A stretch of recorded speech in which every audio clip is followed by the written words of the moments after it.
story is not necessarily what's important. What's important is the fact that I'm here to tell a story. I'm the oldest of 6 kids. I was born on a farm in Idaho. Well, no, I was born in Logan actually, but I grew up on a dairy farm in Idaho.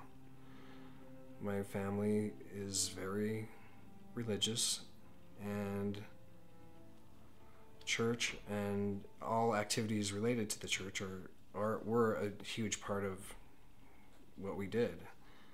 And like as a teenager, I participated in scouting and all of the things that you do when you're a Mormon kid.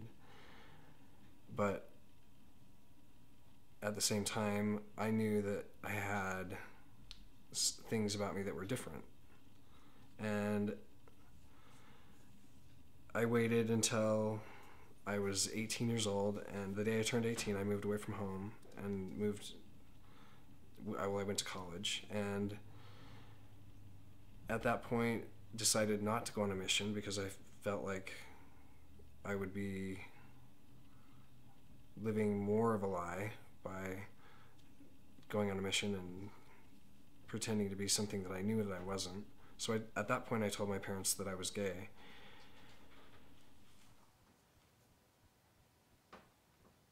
When that happened, the whole world sort of came crashing down, not only for me, but for them. And I didn't realize until a couple of years ago that they didn't know how to deal with what I was going through any better than I did at the time. And what resulted was my family just sort of broke apart. And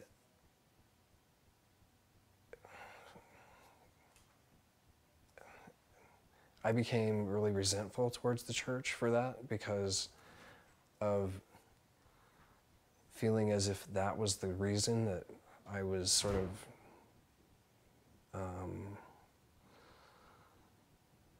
exiled from my family. If I could do it over again, if I had the opportunity to talk to myself when I was a 13-year-old, I would definitely do the opposite, really. I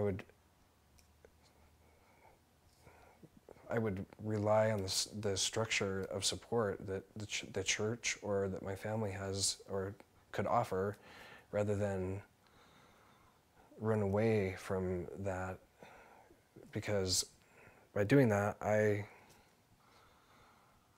became very isolated and sort of estranged from my family for quite some time.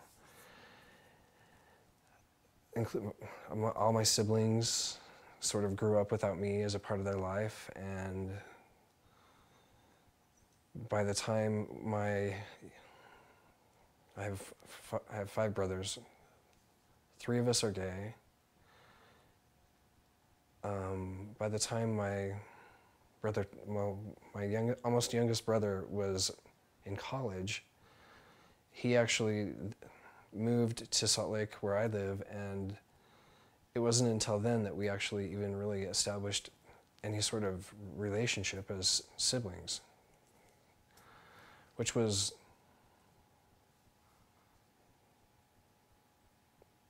really an odd sort of interaction with my sibling that I didn't even really know.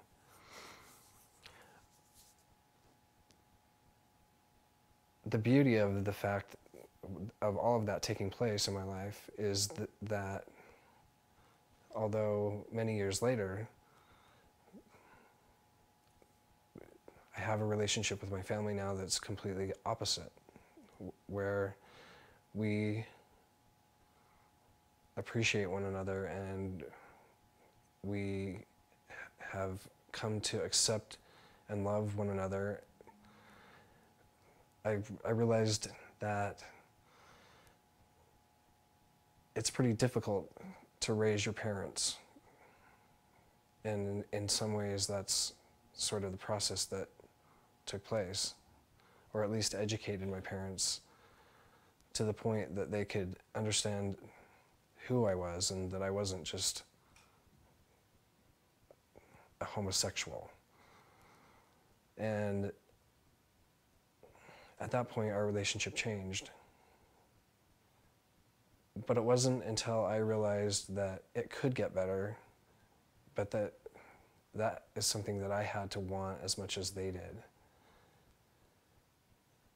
I couldn't do it on my own, and so we've learned through that process how to work together. And I can honestly say that I almost reached a point as a 40-year-old where I, almost 20 years later, still feeling estranged from my family and not really feeling like I knew who they were, reached a point where I didn't think it was going to get any better. And as soon as I reached that point, I found the inspiration to make the effort to be more of a part of my family, and to put aside the things that I had replaced my family with and actually become a member of my family. And that was the best thing I've ever done. Now I have constant interaction with them, and there's nothing that I have in my life that brings me more joy. I have a great family. My dad is the bishop of the ward that they live in, and I admire them for who they are, and I appreciate the fact that the church has been a factor in my life and has given me something to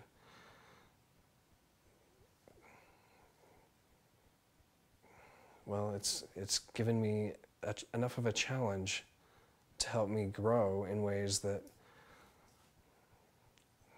I don't know if I would have had the same experience if I hadn't been in that type of situation as a kid. If you're struggling with your family or your friends, remember that they are as unfamiliar with what's taking place in your life as you are. And the best thing that you can do is rely on them as who they are to you in your life, and work together with them to try and come to an understanding that is something you share as far as what's taking place. And let it be something that you can both learn and grow from together, rather than it be something that causes you to be separate and still go through the learning and the growth process on your own. When you are able to maintain the structure of your family,